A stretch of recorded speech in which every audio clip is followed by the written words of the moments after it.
غم سے نجات کا طریقہ سکھا دیا، قرآن نے حل بتا دیا کہ اگر غم زدہ ہو جاؤ، اگر تمہارے دل پر پریشانی ہو، تم غم زدہ ہو جاؤ، تم پریشان ہو جاؤ، تم فکر مند ہو جاؤ، تو گھبرانے کی ضرورت نہیں ہے، اپنے رب کی بارگاہ میں جھک جاؤ، فَصَلِّ لِرَبِّكَ وَانْحَرْ، اپنے رب کی نماز پڑھو اور رب کی بارگاہ میں قربانی پیش کر دو، اللہ تمہارے دکھوں کو دور فرما دے گا۔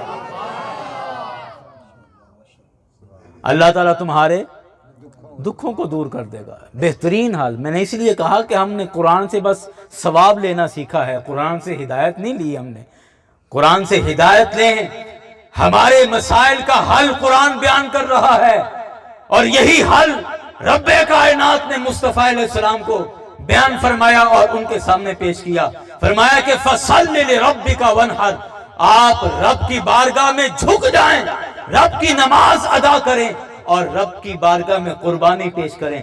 آپ قربانی سے مراد قربانی الحمدللہ الحمدللہ الذی لم یزل عالما قدیرا حیا قیوما سمیعا بصیرا وعلى آلہ وأصحابہ کثیرا کثیرا اما بعد فأعوذ باللہ من الشیطان الرجیم بسم اللہ الرحمن الرحیم انا اعطیناک الکوثر فصل لربک وانحر ان شانئک هو الابتر صدق اللہ العظیم وصدق رسولہ النبی الکریم الامین ان اللہ وملائکتہ یصلون علی النبی یا ایہا الذین آمنوا صلوا علیہ وسلموا تسلیما۔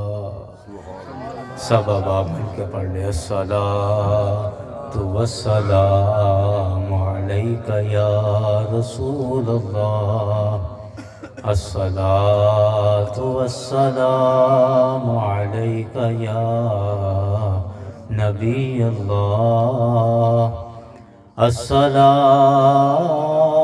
والسلام علیک یا شفیع المذنبین وعلی آلک واصحابک یا رحمتا للعالمین۔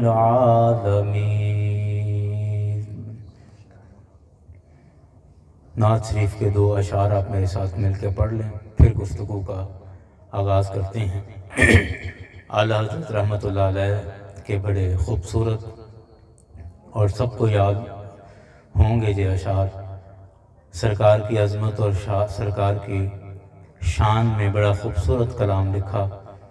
آپ کہتے ہیں سب سے اولا اعلیٰ ہمارا نبی، سب سے اولا اعلیٰ ہمارا نبی، سب سے بالا والا ہمارا نبی، سب سے بالا والا ہمارا نبی، سب سے اولا اعلیٰ ہمارا نبی سب سے اولا اعلیٰ ہمارا نبی سب سے بالا والا ہمارا۔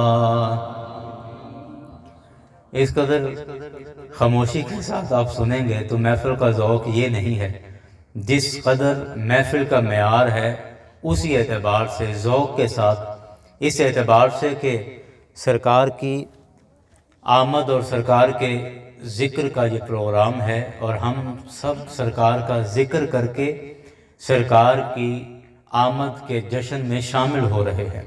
تو ذرا کوئی زبان خاموش نہ رہے۔ میں آپ سے نہیں کہتا کہ بازو ہلا کے اور کہاں کہاں سے آپ پڑھیں، نہیں، جتنا دل کرتا ہے، لیکن ایک ماحول کے ساتھ اور ایک کیفیت کے ساتھ آپ ذرا سرکار کی ثنا ہر زبان بلند کرے کہ سب سے اولا اعلیٰ ہمارا نبی سب سے بالا بالا ہمارا نبی سب سے اولا اعلیٰ ہمارا نبی سب سے بالا والا ہمارا نبی۔ جیسے سب کا خدا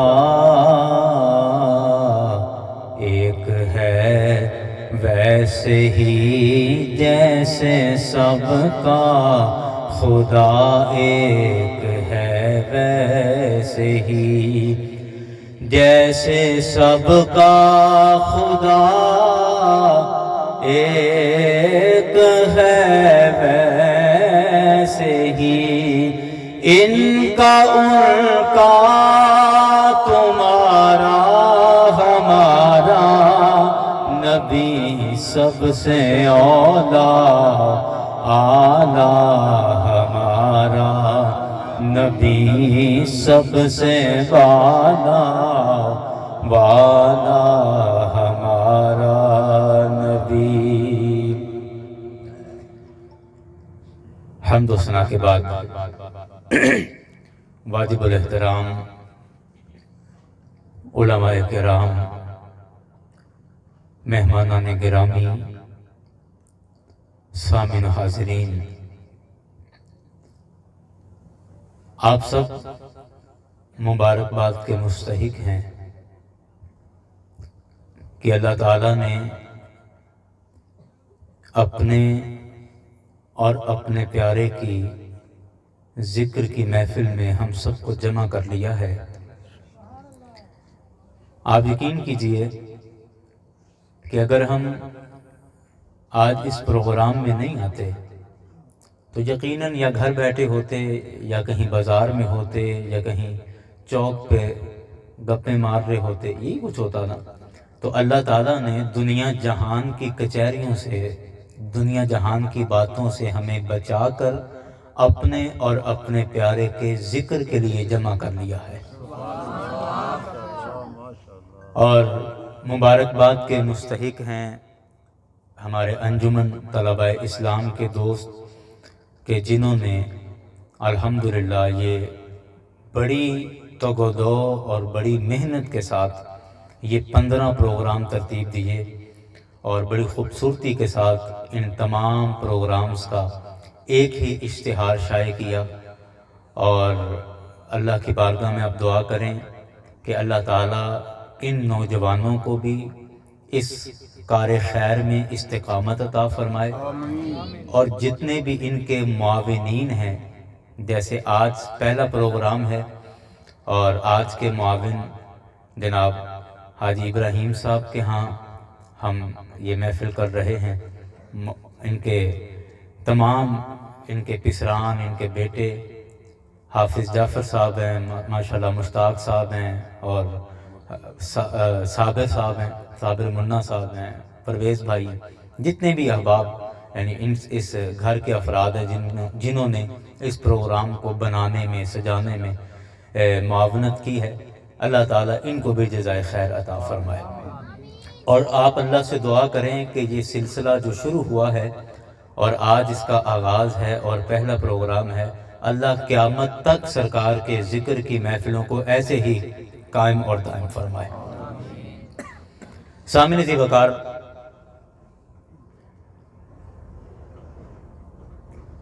قرآن پاک کی 30ویں سپارے سے ایک سورہ مبارکہ تلاوت کی ہے، اور آپ یقین کیجئے کہ اگر آیتوں کی تعداد دیکھیں تو یہ سورہ مبارکہ قرآن پاک کی سب سے چھوٹی سورتوں میں سے ایک سورت ہے، لیکن اگر اس سورہ مبارکہ کے معنی اور مفہوم پر غور کریں، اگر اس سورت کے الفاظ پر غور کریں تو یقین کیجئے یوں لگتا ہے کہ یہ قرآن کی سب سے بڑی سورت ہے۔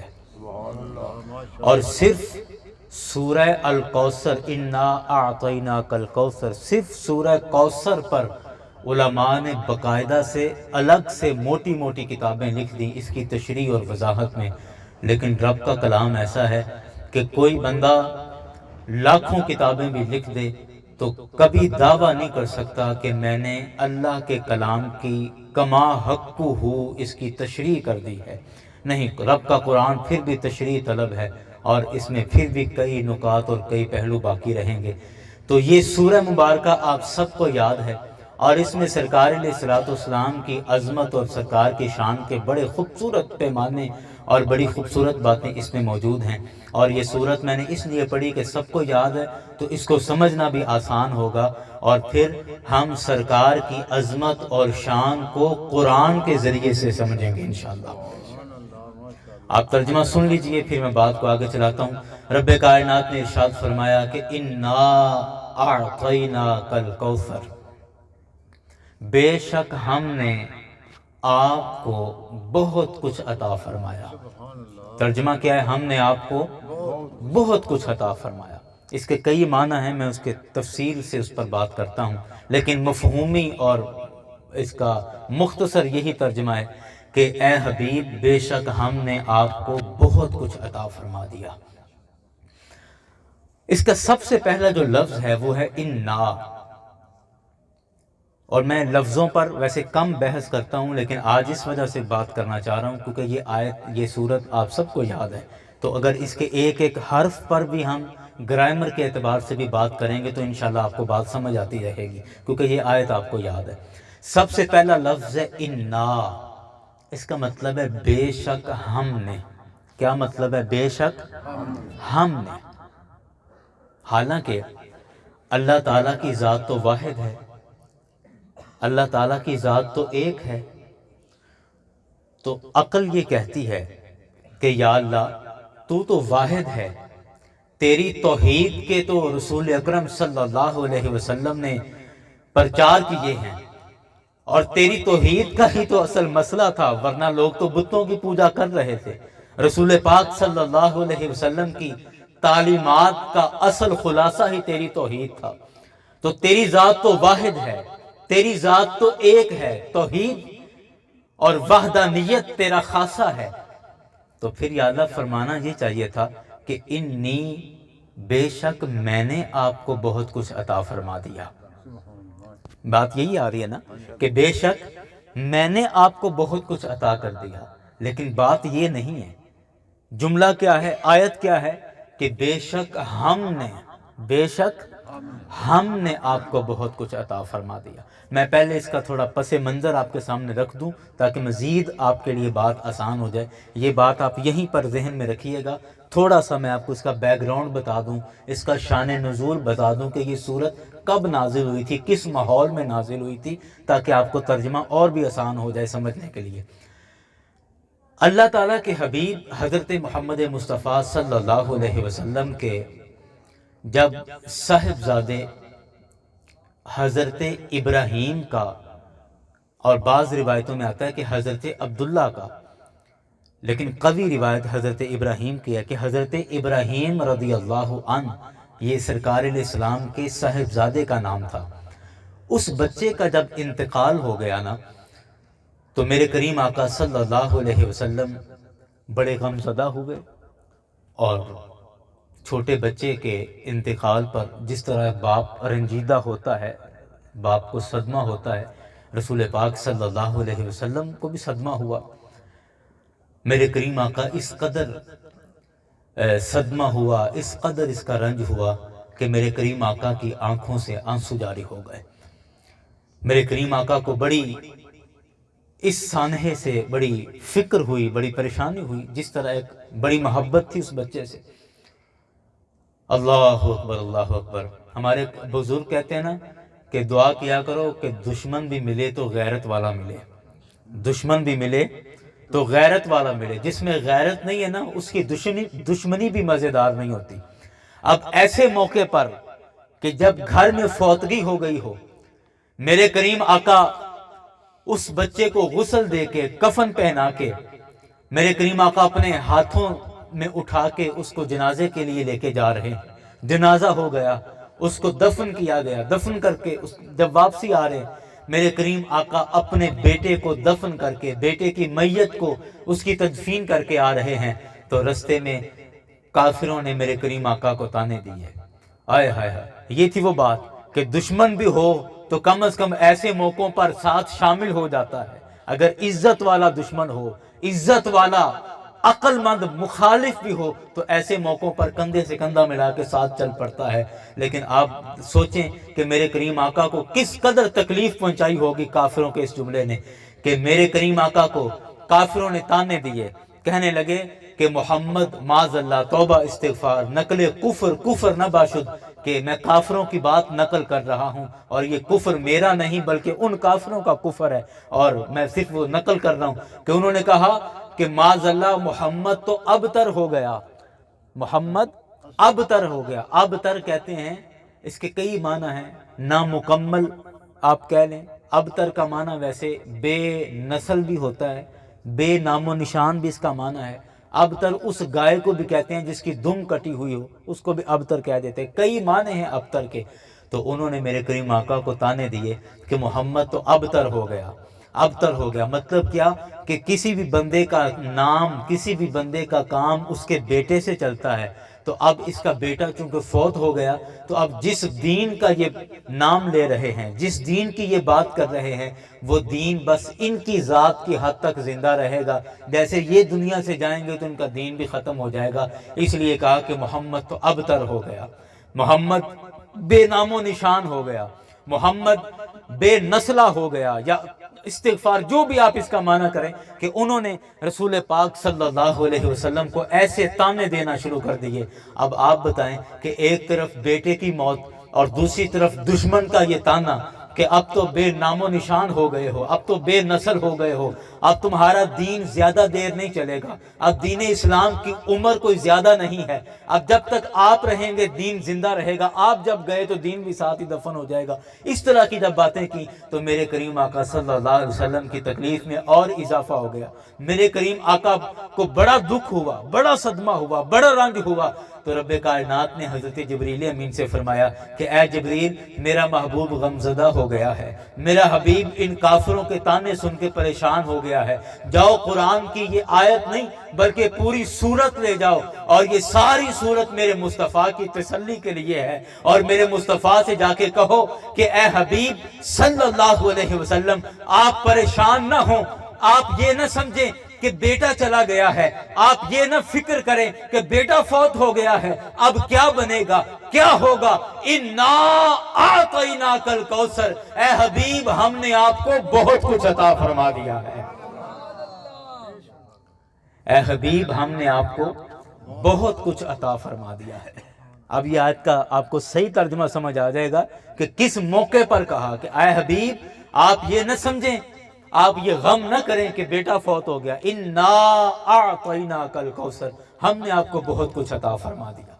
اب آئیں اس لفظ پر کہ اِنَّا، بے شک ہم نے، یا اللہ تو واحد ہے، تیری تو توحید ہی تیرا سب سے بڑا خاصہ ہے، اور پھر کہنا یہ چاہیے تھا کہ بے شک میں نے، لیکن یہ اِنَّا کیوں کہا؟ بے شک ہم نے، پھر اعطینا، یہ بھی جمع کا صیغہ ہے، ہم نے عطا کیا، یہ بھی جمع کا صیغہ ہے۔ تو یہ دونوں جگہ پر ہم نے عطا کیا، جمع کا کیوں بولا گیا؟ اور پھر یہ ایک دفعہ نہیں، قرآن پاک میں 20 مقامات پر جیسے کہا انا ارسلناک، بے شک ہم نے آپ کو بنا کر بھیجا ہے، شاہدم و مبشرم، وما ارسلناک الا رحمت للعالمین، اس میں بھی یہی ہے کہ نہیں بنا کر بھیجا مگر ہم نے آپ کو سارے جہانوں کے لیے رحمت۔ تو یہاں پر اللہ نے اپنے لیے واحد نہیں بلکہ جمع کا صیغہ بولا، اور جمع تو تب بولی جاتی ہے جب ایک سے زیادہ لوگ ہوں، تو پھر اللہ تو واحد ہے، اللہ تو ایک ہے، اس نے جمع کا صیغہ کیوں بولا؟ تو اب سنیے اس کا جواب کیا ہے کہ یہاں پر اصل میں بات تھی دشمنوں کی۔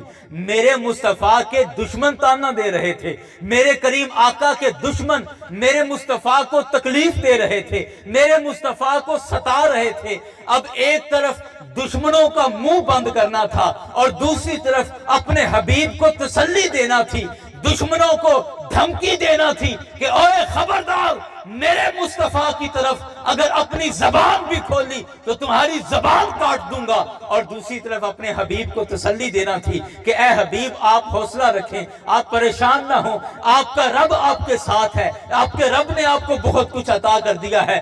دو باتیں جمع ہو گئی تھی، دشمنوں کو دھمکی دینا تھی اور دوست کو تسلی دینا تھی۔ اسی لیے اللہ نے صرف اپنی ذات کو نہیں بلکہ اپنی ذات کے ساتھ اپنی صفات کو بھی جمع کر لیا کہ اب میں اکیلا رب نہیں بلکہ میری صفت جبار بھی بول رہی ہے، میری صفت قہار بھی بول رہی ہے۔ میرے مصطفیٰ کے دشمنوں پر میں اپنی جباریت اور قہاریت کے ساتھ بول رہا ہوں، اور اپنے مصطفیٰ کے ساتھ میں رحمان اور رحیم بن کے اپنی ساری صفتوں کے ساتھ اب کہہ رہا ہوں۔ اب میں اکیلا نہیں بلکہ اپنی صفات کو جمع کر کے کہہ رہا ہوں کہ بے شک ہم نے آپ کو بہت کچھ عطا فرما دیا ہے۔ نعرہ تکبیر، اللہ نعرہ رسالت، نعرہ رسالت، تاجدار ختم نبوت، تاجدار ختم نبوت۔ اللہ اکبر۔ اس لیے کہا کہ ہم نے، رب کی ذات تو واحد ہے لیکن ساتھ رب کی صفات جمع کی گئی، رب نے اپنی صفات کو جمع کر کے کہا کیونکہ دشمنوں پر اللہ کا قہر ہے اور دوستوں پر اللہ کی رحمت ہے۔ ان صفات کو جمع کر کے کہا کہ ہم نے آپ کو بہت کچھ عطا فرما دیا۔ اللہ اکبر، اللہ اکبر۔ یاران گرامی، آپ قرآن کا مزاج دیکھیے، پورا قرآن پاک پڑھیں، اللہ کرے کہ ہمیں توفیق ہو قرآن پاک ترجمے کے ساتھ پڑھنے کی۔ یہ ایک الگ موضوع ہے، ہم بہت دور نکلتے جا رہے ہیں، پتہ نہیں کہاں کہاں چلے گئے۔ ہم قرآن کو صرف میں موضوع سے ہٹ نہ جاؤں لیکن یہ درد دل ہے، یہ بھی بیان نہ کروں تو پھر آپ کے سامنے نہ بیان کروں تو کس سے کہوں کہ ہم قرآن کو صرف ثواب والی کتاب سمجھتے ہیں، حالانکہ قرآن کتاب ثواب بن کر نہیں آیا، یعنی قرآن کا مقصد یہ نہیں تھا۔ اگرچہ قرآن پاک سے ثواب تو ملتا ہے لیکن قرآن کا مقصد کتاب ثواب نہیں بلکہ کتاب ہدایت ہے، کتاب ہدایت۔ ہم نے صرف اس کتاب سے ثواب لینا سیکھا ہے، اس کتاب سے ہدایت ہم نہیں لینا چاہتے۔ کتاب سے ہدایت لینا نہیں سیکھی کہ اس کو پڑھ لیں۔ آپ دیکھیں نا، ہمیں کسی استاد کا میسیج آ جائے، کسی پیر صاحب کا کسی مرید کو میسیج آ جائے تو جو ہی ہم موبائل دیکھیں تو فوراً چونک جاتے ہیں کہ حضرت صاحب کا میسیج آئے، فوراً یا بیک کال کرو گے یا فوراً اس کا رپلائی کرو گے کہ جی کیا بات ہے، مجھے میرے استاد کا میسیج آیا یا فون آیا یا مجھے میرے پیر صاحب کی طرف سے میسیج آیا، تو اس پر ہم چونک جاتے ہیں، فوراً اس کا جواب دیتے ہیں اور فوراً جو حکم ملتا ہے اس پر عمل کرتے ہیں۔ تو رب کا جو میسیج آیا ہے، رب کی جو کال ہمیں آئی ہے، رب کا جو میسیج آیا ہے، وہ ہم نے غلاف لپیٹ کے اور اس کو الماری میں بند کر کے رکھا ہے، اور اس کو جب کوئی فوت ہوگا تو گھر میں پڑھا جائے گا، ورنہ اللہ ماشاءاللہ کہ کسی گھر میں روزانہ قرآن پڑھا جاتا ہو تو بڑی بہت کم ہے کہ جن گھروں میں ہماری مائیں، ہماری بہنیں، خواتین روزانہ قرآن کی تلاوت کرتی ہیں، بہت کم ہے۔ یہ بہت بڑا المیہ ہے۔ پھر ہم جب مسائل آتے ہیں، مصیبتیں آتی ہیں تو پھر ہم بھاگتے ہیں کبھی کسی بابا کے پاس اور کبھی کسی ڈھابا کے پاس، اور بابوں نے پھر دکانیں چمکا رکھی ہیں، کہتے ہیں آ جاؤ پھنسے ہو بندے، پھر وہ بھی چونا لگاتے ہیں ہمیں پورا۔ اگر ہم اپنے رب سے اپنے معاملات سیدھے رکھ لیں تو ہمیں ان مسائل میں ہمیں جانا ہی نہ پڑے۔ ان پنگوں میں ہمیں پڑھنا ہی نہ پڑے اگر اپنے رب سے اپنے معاملات سیدھے رکھے. تو خدا کے لیے قرآن کو کتاب ہدایت سمجھو اور قرآن سے ہدایت لو. اور اگر اردو پڑھ سکتے ہو، ہمیں مسٹر چپس کا پورا مضمون ہمیں وہ سیکنڈ ایئر میں یاد ہو جاتا ہے، فرسٹ ایئر میں، لیکن ہمیں سرکار کی سیرت یاد نہیں ہوتی. سرکار کے ہمیں پتہ نہیں ہے. کسی نوجوان سے میں پوچھ لوں کہ سرکار کے کتنے بیٹیاں تھیں اور کتنے بیٹے تھے، مجھے بتاؤ. میرا نہیں خیال کہ سارے بچے بتا سکیں. ہم بہک جائیں گے، جی پتہ نہیں جی، ویکھو جی دین دا معاملہ ہے جی، اسی ایویں نہیں بولتے. جیڑی گل دا نہیں پتہ نہیں ہونا بولنا چاہیے جی. ویکھو جی ایویں اسی جھوٹ نہیں بولتے جی، اسی اپنے مولوی صاحب تو پوچھ کے دساں گے.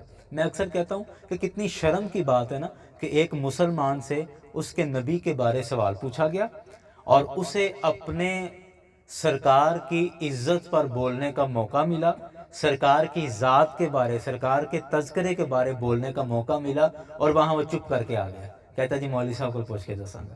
کتنی شرم والی بات ہے یہ، کتنی شرم والی بات ہے. یہ کس نبی کا کلمہ پڑھا ہے جس نبی کے بارے کچھ پتہ نہیں. باہر کیف یہ بات اور طرف نکل جائے گی اور میں اس پر بھی گفتگو کے آخر میں آؤں گا، لیکن ہم وہ آیت پڑھ رہے تھے اس کو سمجھ لیں. فرمایا کہ انا اعطیناک الکوثر، بے شک ہم نے آپ کو بہت کچھ عطا فرما دیا. ایک دفعہ درود پاک پڑھیے ذرا بلند آواز سے. صلی اللہ علیہ حبیبہ محمد علیہ وسلم الصلاۃ والسلام علیہ صلی اللہ علیہ حبیبہ محمد علیہ وسلم الصلاۃ والسلام علیہ صلی اللہ علیہ حبیبہ محمد علیہ وسلم الصلاۃ والسلام علیہ. اللہ نے فرمایا کہ بے شک اے حبیب ہم نے آپ کو بہت کچھ عطا فرما دیا، بہت کچھ. اب مجھے ذرا بتائیں کہ جس چیز کو اللہ کہے کہ بہت کچھ، کوئی بندہ اس کا اندازہ کر سکتا ہے کہ وہ کتنا ہوگا؟ بولیں تو صحیح، نہیں کر سکتا. میں آپ کو اس کی ایک مثال دیتا ہوں. انا، بے شک ہم نے، اعطینا کا، ہم نے آپ کو عطا کی، الکوثر. کوثر کثیر سے بنا ہے اور کثیر جب بہت زیادہ ہو جائے تو اس کو کوثر کہتے ہیں. اب اللہ تعالیٰ جس بات کو کثیر کہہ رہا ہے، کثیر سے بھی آگے کوثر کہہ دیا کہ بہت کچھ عطا فرما دیا. جس کو اللہ نے بہت کچھ کہا، ہم اس کا اندازہ کیسے لگا سکتے ہیں، اس کو کیسے گن سکتے ہیں؟ اور ہم سے تو وہ نہیں گنا جاتا جس کو اللہ نے بہت تھوڑا کہا ہے، جس کو اللہ نے بہت تھوڑا کہا. میں آپ سے پوچھتا ہوں کہ آپ مجھے بتاؤ کہ کوئی بندہ آپ میں سے یہ بتا سکتا ہے کہ راجہ جنگ میں رہنے والے جتنے بھی لوگ ہیں ان کے پاس کل ملا کے کتنا پیسہ ہے؟ کوئی بندہ بتا سکتا ہے کہ اس ٹائم راجہ جنگ کے اندر رہنے والے جتنے بھی لوگ ہیں ان کے پاس کل ملا کے اتنی رقم ہے، اتنے پیسے موجود ہیں؟ کوئی بتا سکتا ہے؟ نہیں بتا سکتا. کوئی بندہ بتا سکتا ہے کہ راجہ جنگ کے اندر کتنی قیمتی چیزیں موجود ہیں؟ گن کے کوئی بتا سکتا ہے؟ اب بولو تو صحیح. میں لگتا تسی کسی اور پاس سے سوچن لگ پیا کہ یار ہیں جی بتا سکتا ہے؟ نہیں بتا سکتا. یہ تو ایک چھوٹے سے گاؤں کی بات ہے. میرے رب نے اس ساری کائنات کے سامان کو کہا، قل، اے حبیب آپ فرما دیجئے، متاع الدنیا قلیل، کہ ساری دنیا کا سامان بہت تھوڑا ہے. یہ دنیا کے اندر حضرت آدم علیہ السلام بھی اس دنیا میں تھے، حضرت نوح علیہ السلام بھی اسی دنیا میں تھے، حضرت ابراہیم علیہ السلام بھی اسی دنیا کا حصہ تھے. میرے کریم آقا علیہ السلام سے لے کر آج تک اور آج سے لے کر قیامت تک یہ سارا کچھ دنیا ہے. حضرت آدم علیہ السلام سے لے کر قیامت تک کے لیے اس کائنات میں جتنا بھی سامان ہے ہم سے ایک گاؤں کا سامان نہیں گنا جاتا. لیکن اس کائنات کے سارے سامان کو رب کہتا ہے، قل، اے حبیب آپ فرما دیجئے کہ متاع الدنیا قلیل، یہ دنیا کا سامان تھوڑا ہے، بہت تھوڑا ہے. تو مجھے بتاؤ کائنات کے سارے سامان کو رب تھوڑا کہہ رہا ہے. جس رب کا تھوڑا اتنا ہے اس رب کا زیادہ کتنا ہوگا؟ اس لیے فرمایا انا اعطیناک الکوثر، اے حبیب ہم نے آپ کو بہت کچھ عطا فرما دیا. اور بہت کچھ کی کوئی بندہ لمٹ نہیں لگا سکتا، کوئی اس کا دائرہ نہیں لگا سکتا، کوئی اس کا کرائٹیریا بیان نہیں کر سکتا کہ بہت کچھ سے مراد یہ 4 5 6 10 ہزار یہ چیزیں، اس سے باہر نہیں، کوئی اس کا دائرہ نہیں کھینچ سکتا. اور جب سرکار کی عطاؤں کا دائرہ نہیں کھینچا جا سکتا۔ جو چیزیں اللہ نے سرکار کو عطا کی، جب ہم اس پر دائرہ نہیں لگا سکتے، ہم اس کی لمٹ بیان نہیں کر سکتے، ہم اس کی حد بیان نہیں کر سکتے، تو پھر جنہوں نے کہا کہ بعد از خدا بزرگ توئی، قصہ مختصر میرا جی چاہتا ہے کہ ان بزرگوں کے قلم چوم لیے جائیں کہ جنہوں نے مصطفیٰ کی عظمت پر یہ قلم، یہ لفظ لکھ کر یہ حد بیان کر دی کہ میرے مصطفیٰ کی عظمت اور شان کی حد ایسی ہے، دائرہ ایسا ہے کہ کوئی بندہ اس کو بیان نہیں کر سکتا۔ سرکار کی عظمت کو بیان کرنے کا ایک ہی طریقہ ہے کہ خدا کے بعد اگر کوئی ہستی ہے تو مصطفیٰ کی ہستی ہے۔ اللہ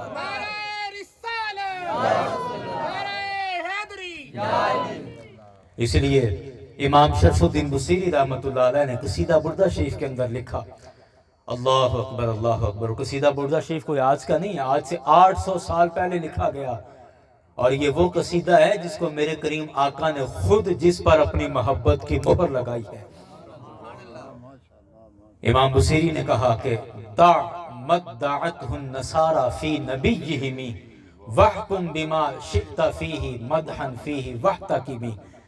فرمایا کہ بس اس کام سے رک جانا جو کام عیسائیوں نے کیا، جو عیسائیوں نے دا چھوڑ دے، مدعتہ النصارى فی نبیہم، کہ جو عیسائیوں نے اپنے نبی کے بارے کہا اس کو بس چھوڑ دو۔ عیسائیوں نے اپنے نبی کو کیا کہا تھا؟ انہوں نے اپنے نبی کو خدا کہہ دیا، انہوں نے اپنے نبی کو خدا کہا۔ آج بھی وہ کہتے ہیں باپ بیٹا روح القدس، آج بھی کہتے ہیں۔ تو کہا کہ جو عیسائیوں نے اپنے نبی کو کہہ دیا ویسا نہ کہنا، دع مدعتہ النصارى فی نبیہم، کہ بس جو عیسائیوں نے اپنے نبی کو کہا وہ نہ کہنا، باقی کیا کہے؟ وحکم بما شئت فیہ مدحا فیہ وحتکمی، اس کے بعد اس کے علاوہ جو بھی اپنے نبی کی عظمت بیان کر سکتا ہے کرتا جا کرتا جا کرتا جا۔ تیری زبان رک سکتی ہے، درختوں کا قلم بنا دیا جائے، درخت ختم ہو سکتے ہیں، سمندروں کو سیاہی بنا لیا جائے، سمندروں کی سیاہی ختم ہو سکتی ہے۔ اپنی زندگی کی ہر سانس میں مصطفیٰ کی تعریفیں کرتا جا کرتا جا کرتا جا۔ تیری زندگی ختم ہو سکتی ہے لیکن مصطفیٰ کی عظمت کبھی بھی ختم نہیں ہو سکتی ہے۔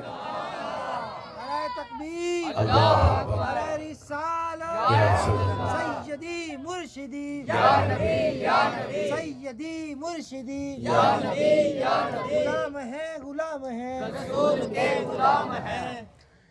اور یہ کیوں کہا کہ پیچھے قرآن کی آیت موجود ہے، اِنَّا أَعْطَيْنَاكَ الْكَوْثَرَ، بے شک ہم نے آپ کو اے حبیب بہت کچھ عطا فرما دیا، بہت کچھ عطا فرما دیا۔ وہ ہم نہیں گن سکتے، ہم نہیں گن سکتے کہ کیا کیا ہے۔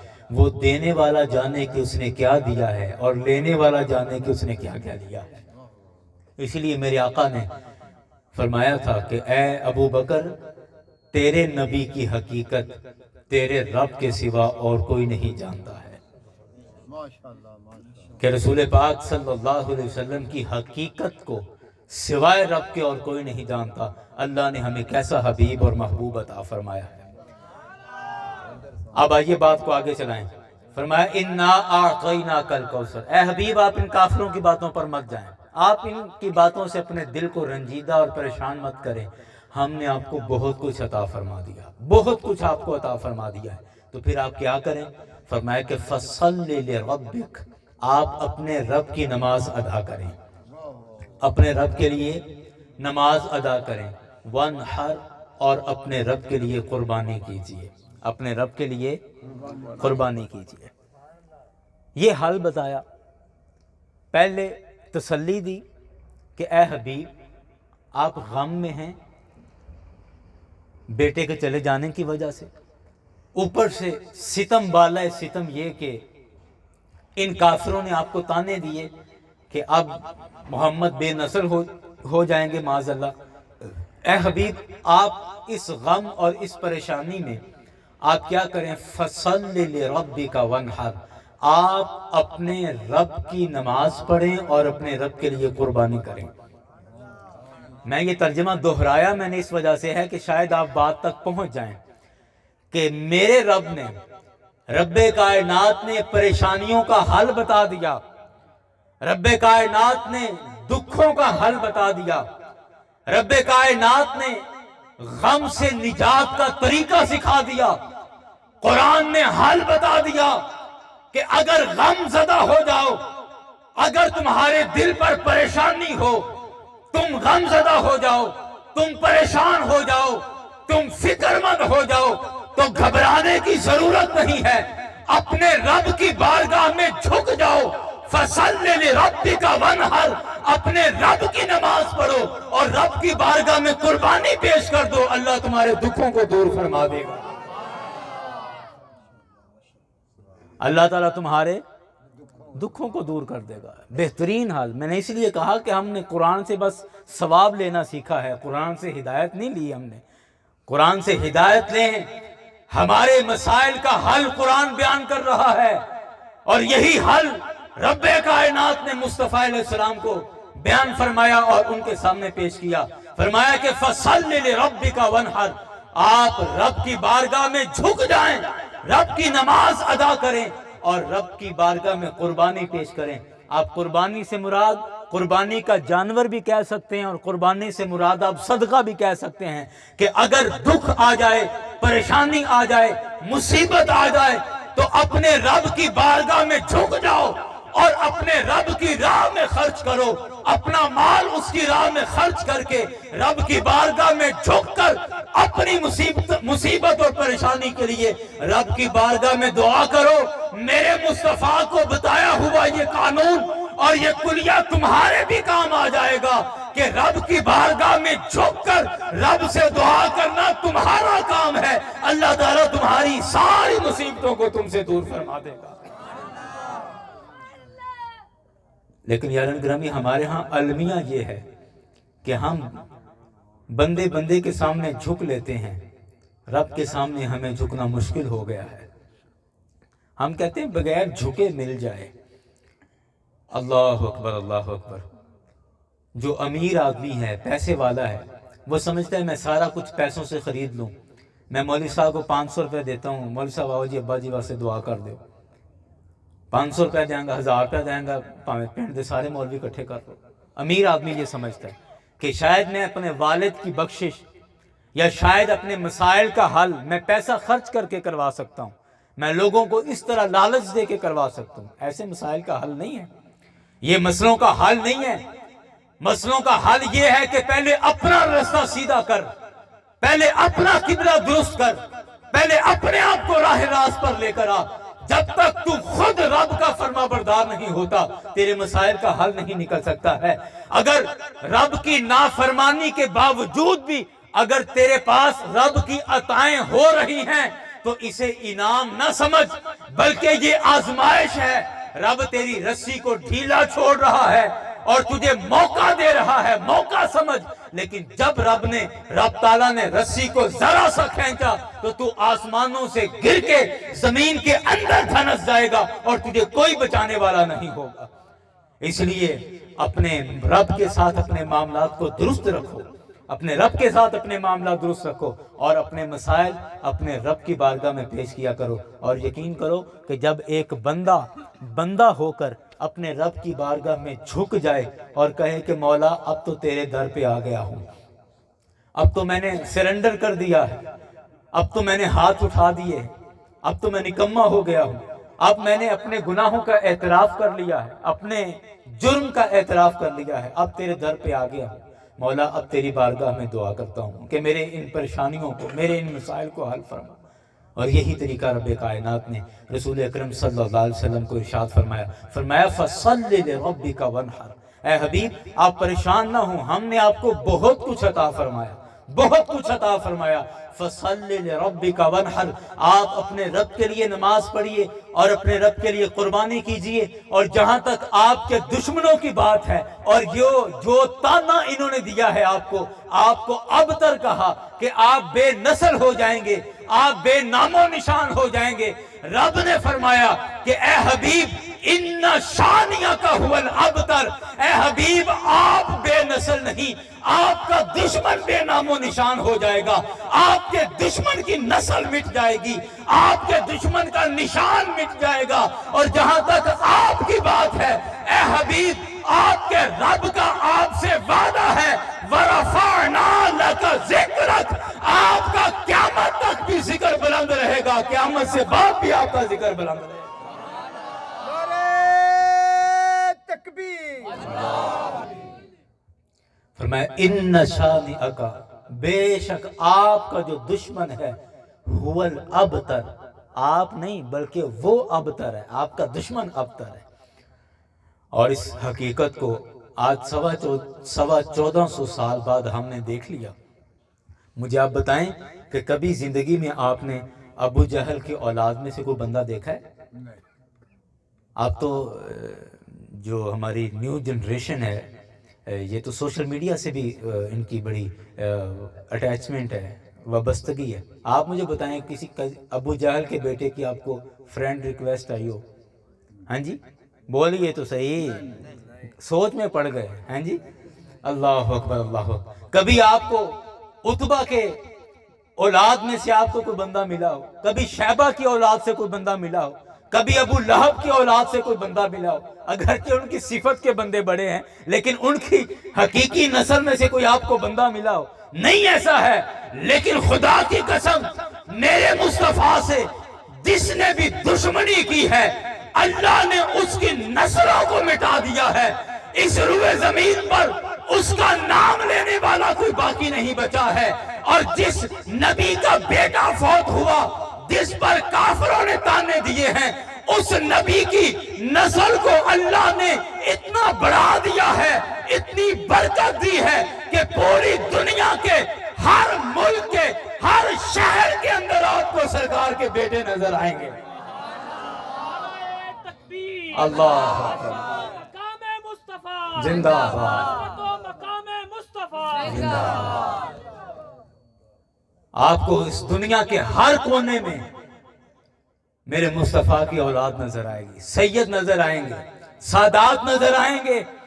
لیکن ان دشمنوں کو جن کے 11 بیٹے تھے، جن کے 15 بیٹے تھے اور اپنے بیٹوں پر جو فخر کرتے تھے، آج ان کی نسلیں ختم ہو چکی ہیں، ان کے نام ختم ہو چکے ہیں۔ میرے مصطفیٰ کا ذکر آج بھی بلند ہے اور قیامت تک بلند رہے گا۔ اس لیے فرمایا اے حبیب آپ ان کی باتوں پر نہ جائیں۔ ان شانئک هو الابتر، بے شک جو آپ کا دشمن ہے وہ بے نام و نشان ہوگا۔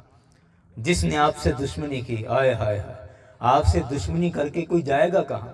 رب کی کائنات سے تو کوئی باہر نہیں نکل سکتا نا، ہاں جی۔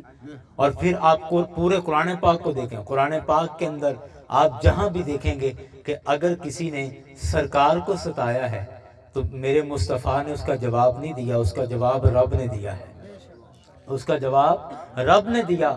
اور پھر جس نے رب تعالیٰ کے بارے کوئی غلط بات کہی، پھر رب نے نہیں، جواب میرے مصطفیٰ نے عطا فرمایا، جواب پھر میرے مصطفیٰ نے دیا۔ اس لیے یاران گرامی، یہ اللہ اور اس کے رسول کی محبتیں ہیں کہ وہ نوازنے والے نے عطا کیا تو اخیر کر دی، لینے والے نے وصول کیا تو اخیر کر دی۔ اور آج اس جدید دور میں میں اکثر دوستوں سے کہتا ہوں کہ ہمیں زیب نہیں دیتا، ہمیں شرم آنی چاہیے کہ آج ہم سرکار کی عظمت کو پھیتا اور اینچی ٹیپ لے کے آج ہم سرکار کی عظمت کو ناپیں۔ ایک کہے کہ نہیں سرکار کی عظمت اتنی ہے، دوسرا کہے نہیں تھوڑی کم کر دو، اتنی زیادہ نہیں تھی، یہ تو اللہ سے جا کے مل گئی ہے، کہتا نہیں تھوڑی زیادہ کرو، ایک کہتا ہے کم کرو۔ میں کہتا ہوں شرم آنی چاہیے، شرم آنی چاہیے کہ ہم کس نبی کی عزت کو ماپ رہے ہیں، کس نبی کی تعظیم کو ماپ رہے ہیں کہ جس پر اللہ نے جو عطائیں کی ہیں اس عطا کا کوئی شمار نہیں کر سکتا، تو سرکار کی عزت کو کون ناپ سکتا ہے؟ سرکار کی عظمت کو کون ناپ تول کر سکتا ہے؟ اس لیے ہم غلام ہیں اور غلاموں کو کبھی بھی نہیں جچتا کہ وہ مالکوں کی ذاتی زندگی ڈسکس کریں، مالکوں کے ذاتی معاملات میں کوئی باتیں کریں۔ غلاموں کے لیے یہی ہے کہ وہ بس چپ کر کے جو حکم ملا اس کو مانے، جو حکم ملا اس کو مانے. اور کوئی آرمی کا بندہ ہو تو وہ سمجھ سکتا ہے کہ آرڈر از آرڈر. وہ کسی نے نا یہ امریکہ کی بات ہے، ایک چائے کے ٹیبل پر، یہ شہاب نامہ کے اندر قدرت اللہ شہاب نے یہ بات لکھی کہ چائے کے ٹیبل پر کسی ہوٹل میں بندہ بیٹھا تھا، مسلمان تھا، تو آرمی کا وہ بندہ تھا. تو ایک عیسائی عورت اس کے پاس آئی، وہاں کوئی اس کی ٹیم کے ساتھ ہی تھی. تو اس نے اس سے کہا کہ آپ کس طرح گواہی دیتے ہیں کہ اللہ کے سوا کوئی عبادت کے لائق نہیں، اور آپ کیسے، دلیل کیا ہے آپ کے پاس کہ رسول جو حضرت محمد ہیں وہ اللہ کے رسول ہیں، اس کی دلیل کیا ہے؟ اور پھر آپ نماز پڑھتے ہیں، نماز کا کیا فائدہ؟ اور اس طرح کی بات کر رہی. تو اس نے کہا کہ آپ بھی آرمی کی آفیسر ہو، میں بھی آرمی کا آفیسر ہوں، تو آپ کو ابھی بھی بات نہیں سمجھ آئی کہ آرڈر از آرڈر، یہ حکم ہے. تو لہٰذا حکم میں نوکر کو کبھی اجازت نہیں ہوتی، غلام کو کبھی اجازت نہیں ہوتی کہ حکم کی وجہ پوچھے کہ یہ کیوں کیا اور یہ کیوں نہیں کیا. جب حکم ہے تو غلام کے لیے یہی ہے کہ فوراً مان لے. اس لیے رب اور اس کے اللہ تعالیٰ اور اس کے رسول کی اطاعت کی طرف آئیں، سرکار کی فرما برداری کی طرف آئیں، اور یہ باقی تبصرے چھوڑیں. یہ سارے معاملات ہوتے رہیں گے، چلتے رہیں گے. اپنی فکر کریں کہ ہمیں اللہ نے سرکار کی غلامی عطا کی ہے، تو ہم نے سرکار کے ساتھ کیسے نبھا کرنا ہے، اپنی زندگی سرکار کے ساتھ کیسے نبھانی ہے. اور میرے مصطفیٰ کو اللہ نے ایسا مقام اور مرتبہ عطا فرمایا کہ پھر کائنات میں نہ سرکار سے پہلے کوئی ایسا آیا ہے، نہ سرکار کے بعد کوئی ایسا آئے گا. تو کیا خیال ہے سرکار کی عظمت ذرا مل کے ایک دفعہ پڑھ لیں اکٹھے ہو کے، تو پھر بات کو ختم کرتے ہیں. میرے ساتھ مل کے سرکار کی عظمت کا ایک نعرہ لگائیں. شاعر کہتا ہے یا مصطفیٰ خیر الورا تیرے جیا کوئی نہیں، یا مصطفیٰ، مل کے پڑھنے، یا مصطفیٰ خیر الورا تیرے جیا یا مصطفیٰ خیر الورا تیرے جیا کوئی نہیں، کنوں کما تیرے جیا تیرے جیا یا رسول اللہ کنوں کما تیرے جیا تیرے جیا. اللہ پاک کی بارگاہ میں دعا ہے کہ رب کائنات ہمیں آخری دم تک حضور کی غلامی نصیب فرمائے، اور جب تک سانس میں سانس ہے، جسم میں سانس ہے، اللہ تعالیٰ میرے کریم آقا سے نبھانے کی توفیق عطا فرمائے. آمین و ما علیہ.